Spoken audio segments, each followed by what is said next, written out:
So here's a graphic from early on in the book. It's in the introduction. Okay, so you said, so inflammation is appropriate, right? If we have a wound, or I contract bacterial pneumonia or cancer, or whatever it is, the immune system should respond, and it's going to respond in a pro-inflammatory way.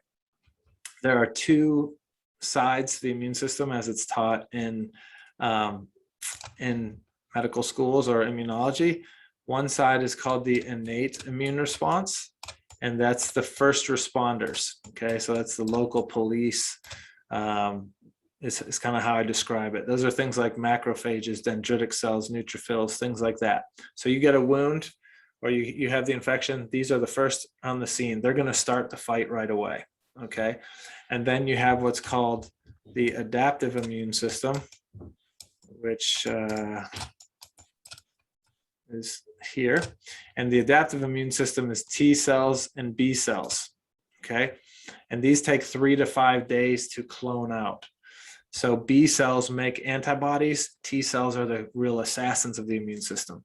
So what happens is you have a cartoon hand over here that has a cut. Ow. Okay.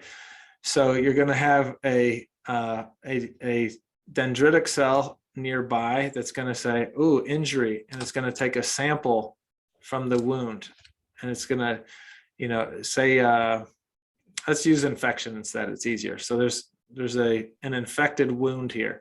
The dendritic cell is going to take a sample of the tissue, and that's right here. This black circle. Now it's red. Okay. So the dendritic cell is going to go to a lymph node, and it's going to go and show it to T cells and B cells. B cells will make antibodies against this target here. T cells have a receptor that match that target, and then they're going to travel back to the site of injury or infection, and they're going to look for cells that match its receptor and inflame against it and go kill it. Okay, so it's going to kill the infected cell, or if it's a virus, it'll kill the cell that's infected with the virus. If it's a bacteria, it'll kill the bacteria. The bacteria is bigger than our cells. So, and then you can get more granular. So depending on where the infection is, when the dendritic cell presents this in the lymph node to the T cell, this is a naive T cell. You see the 0 there. So this is a baby. It's chubby, got cute little wrist lines, ankle lines, chubby legs, cute but useless. Okay, it needs to mature from a baby to an adult. And when it's an adult, it'll be a lawyer or a doctor or a contractor or whatever the different jobs are. Okay, they all do different things. So let's clear that up. What determines which way it goes are the chemicals in the environment, Niraj. So these things that you're seeing on the lines. Okay, so these different cytokines, they're called cytokines or chemicals, are information telling this baby to mature into this job or this job or this job. So depending, you said what inflames someone, depending on the type of inflammation, there's different cytokines in the environment, and it tells this baby to mature into this type of T cell to go deal with that type of inflammation causer. Okay.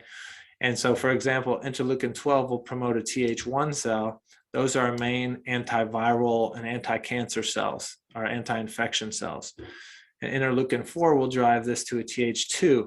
That's sending it to mucosal barriers, gut, lung, sinus, bladder, allergies, mold, pollen, parasites, that sort of thing. Th9 is the same thing as Th2, but more intense. So you're going to have a greater kind of histamine type response there. Th17 is mucosal barriers, similar to that, but also this drives the tissue damage seen in autoimmune disease when inappropriate. Th22 is a high inflammatory response. T follicular helper cells, this is a big antibody response. And T regulatory cells quiet it all. So these are the anti-inflammatory tolerance, calm down, tolerate that, don't overreact. So depending on the combination of these different cytokines, dictates the immune response and the type of inflammation and what we're becoming inflamed against.